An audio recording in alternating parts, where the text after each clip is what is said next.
And Senator Rand Paul, giving the Tea Party's response to the State of the Union, offered a surprising yet simple solution to America's debt problems: common sense. Parties will have to agree to cut. We have to work together, or we'll never fix our fiscal mess.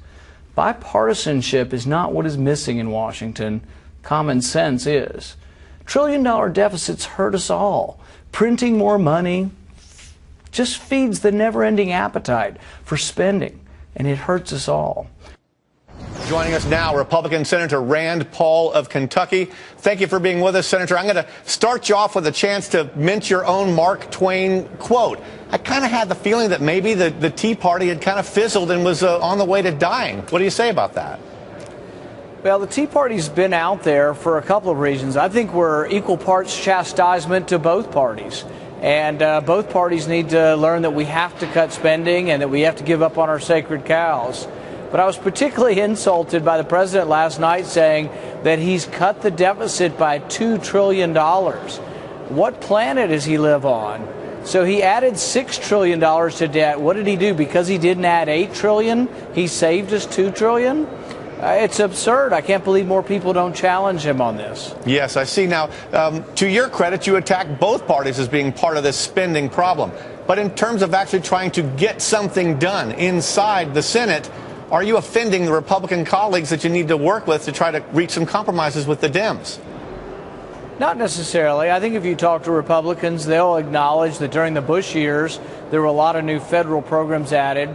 But right now, it's gone up exponentially, and we have to address the problems because we're getting dangerously close to a point of insolvency. So I think most of my colleagues are with me on this, that we do have to cut spending. We do have to get started on this. So I don't think you'll find a lot of disagreement with my colleagues on that. Yeah, the startling thing is when we talk about cutting the deficit, they're never talking about eliminating it. They're going to continue to spend more than they take in every year. They just want to make that overspend a little smaller. Now, you say that Congress is debating the wrong things. Explain, please. Well, a lot of times we're talking about slowing down the rate of growth of government, and that's all of these things. The sequester, that everybody's like pulling their hair out thinking it'll be a disaster. The sequester doesn't even cut any spending. The sequester slows down the rate of growth, but government will still grow by nearly $8 trillion, $7 to $8 trillion over 10 years of growth of government with the sequester. The sequester is not even enough to stave off another credit downgrade, which I think we're going to get, unless we really truly start balancing our budget. Yeah, let's remember that credit downgrade had absolutely no impact to the downside for us. A 10-year Treasury is actually lower now than they were before the downgrade, but they should have gone up.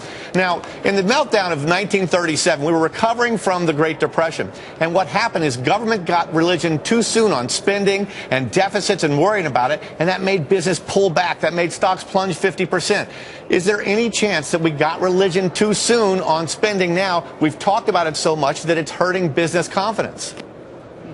I don't think we've gotten any religion on spending. We haven't cut any spending. We're not in danger of doing anything through the spending side that would hurt the economy. That's an old Keynesian argument that government spending somehow is increasing the wealth of the country. It's an illusion. It causes malinvestment. The money gets placed into things that government chooses but not consumers would want. So, no, I don't accept that at all, that reducing government spending would in any way hurt the economy. I think it would help the economy. Can you imagine what the stock market would do today if we were to say we're going to fix the entitlements permanently? I think stock market would rally to that. We'd be up to exactly where we should be finally, and we're on the way, I hope. Thanks very much for being with us today, Senator Rand Paul.